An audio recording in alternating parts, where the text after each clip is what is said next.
This is what you do. I'll show you how to do this. So this is USA versus Davis et al. What all means, guys, is this is the entire conspiracy. This is him and everything and everyone else. But this is what we're going to do. To narrow it down, guys, right? I'm going to show you guys how to do this. Give y'all some game right now. So you can go Pacer, Northern District of Georgia, right? Give y'all some sauce right now. Go in here, right? Always go off of the district that you know it's in, man. It's easier to do it that way, right? You're going to go query. All right. So we know, we ain't even gonna, I'm gonna show you guys how to do it. So you're gonna go Davis, right? And then we're gonna go Terrell, right? Now we're gonna go run query. Now we know this is him right here. And we're gonna go docket report. Okay, and you're gonna hit run report. Okay, nope. Oop, this is someone else, I guess. My bad, wrong person. 1991. God damn. Okay, this is probably this one. Yeah, sometimes you have to play with it, guys, to see who is who, but that one's it. So we're gonna go Terrell Davis, okay? Just him, not USA versus et al. All right, so this one should only have his stuff now. Good. Yeah. So look, so see now it doesn't have all the defendants in it. It's just him. So it's going to be a lot easier to go through it now because it's not all the defendants. So now, okay, here's a sentencing memorandum, right? But let's see. That's not plea. Okay, he pled not guilty on May 2nd, 2018, which makes sense. 2 weeks after he got arrested. Okay, arraignment part 2, plea of not guilty. All right. Okay, and then 2020, a change of plea hearing is set for 1/6/2021. Okay, so he's gonna change his plea, and then on what the fuck? That doesn't make sense. So he said so. A change of plea hearing set for January 1st, January 6th, 2021 at 2 p.m. So did he not fucking... Okay. This doesn't make sense. Is he going to try to go to trial?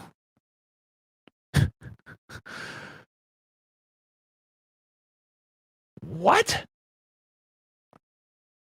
Okay, request for leave of absence. That's weird. Request for leave of absence again. Submission. Okay. Strange.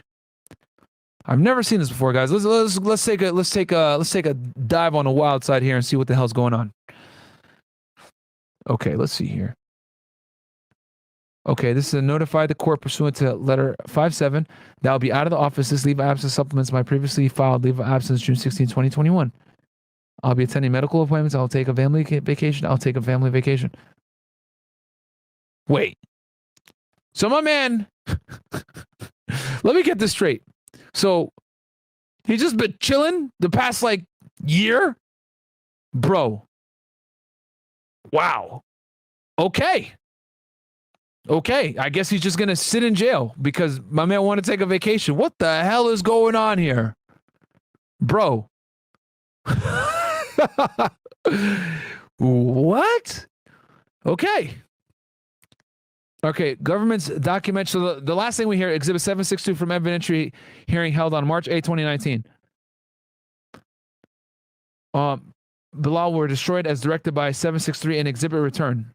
Okay, let's look at this. Exhibit 762. Oh, don't have permission to view. Okay, let's look at this. 763. Let's look at this. Notice to counsel of record and parties. Pursuant to Local Rule 79D, you are hereby notified that documentary exhibits in the above style case will be disposed of if you have not recovered same within 30 days from the date of this letter.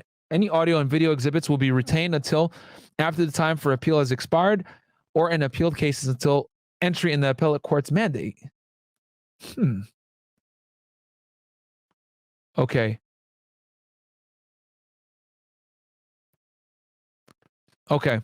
So something's going on with the evidence. Since this case has been going on so long, I wouldn't be surprised if ATF already destroyed the evidence. because everyone else pled.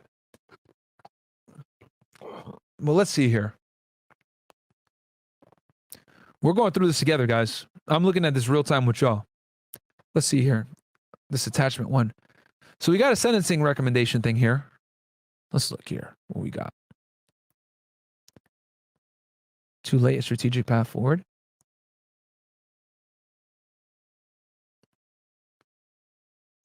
Okay. All right. So this is what his attorney. All right. So, okay. So I took a look at this earlier.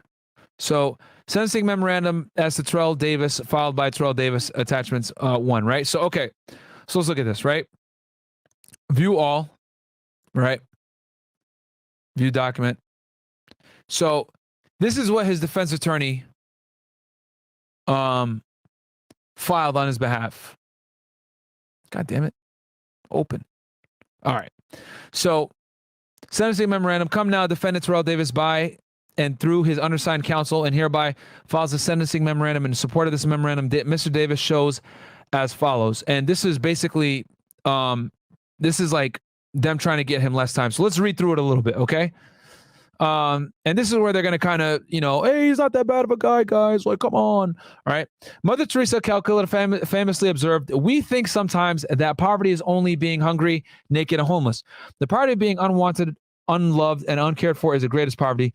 We must start in our own poems to remedy this kind of poverty. Terrell Davis's life illustrates how poverty and neglect inflict lasting trauma on the defenseless youth in our society. Raised by a mother who was addicted to alcohol and drugs, Mr. Davis did not even meet his siblings until he was 9 years old because they had been abandoned by his mother and were raised in the foster care system. Davis' father was a drug dealer who also suffered from kidney disease, and thus there was no stable father figure in Mr. Davis's life. Mr. Davis has memories of living in abandoned homes and infested with mold, snakes, and rodents, and only having access to electricity by stretching extension cords from a next door home. Although he wanted to be like other preteens and teens in regular attendance school, Mr. Davis encountered difficulty getting to school on time because his mother partied all night, and Mr. Davis rarely got sufficient rest or food to sustain him throughout the day. So as you guys can see, his defense attorney's trying to paint him as a picture like, hey man, he's a victim to the system.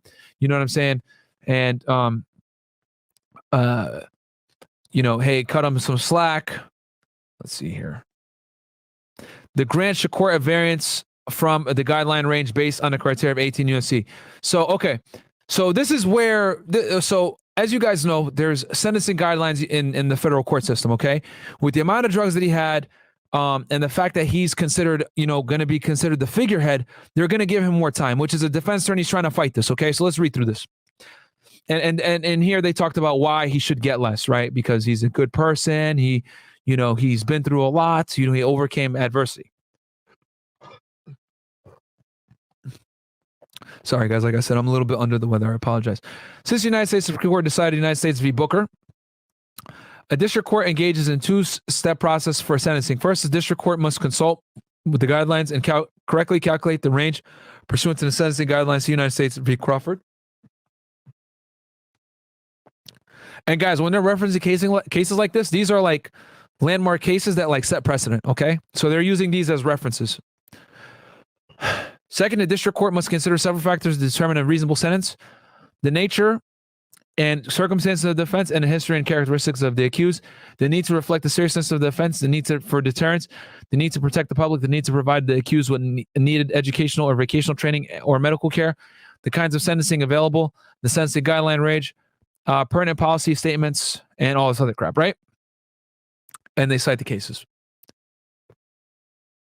Let's see here what they're trying to say here.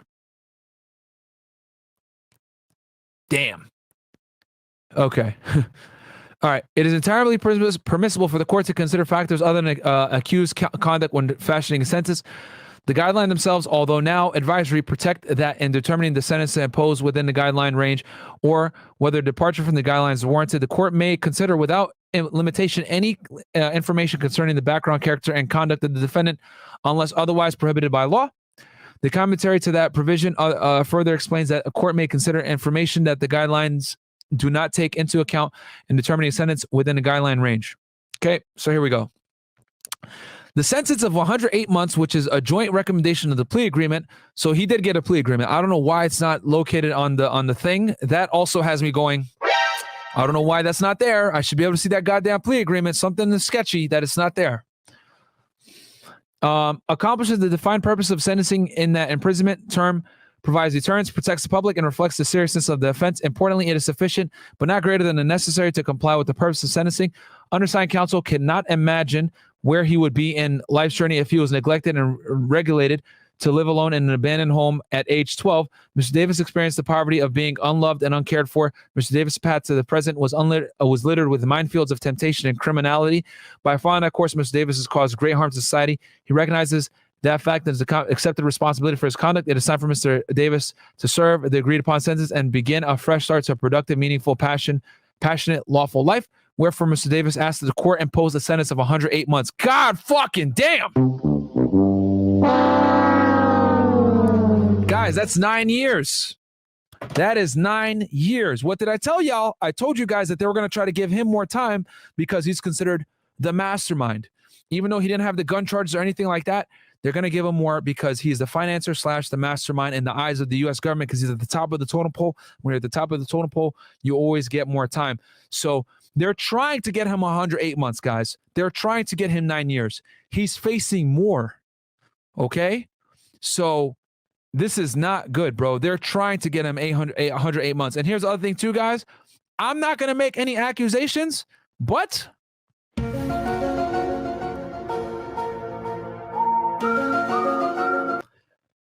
we saw the criminal complaint. They had those 2 names redacted. I guarantee those people cooperated with the government, okay? And then number 3, the fact that his plea agreement isn't on the docket report also has me going, what's going on here? Like, I'm not saying he's talking, but it's strange. It's unorthodox for his plea agreement to not be on a docket report. That's a very important document. You know what I'm saying? And the fact that his attorney took long period of time and didn't kept taking absence of time. Like, you would think like, yo, if you're trying to fight the case actively, you would not want to take any time off. But that tells me the fact that his attorney was so comfortable just taking time off, and the fact that the plea agreement isn't there is just, I'm not going to make no accusations. I can't I cannot sit here and tell you guys, oh, I think he's talking, but it is things that definitely has me with an eyebrow raised. That's all I'm going to say. It's possible he's not talking at all, but definitely things that very unorthodox. And then also the fact that he's fighting for 108 months. This is not good. You know what I'm saying? Like, he's looking at a lot of time.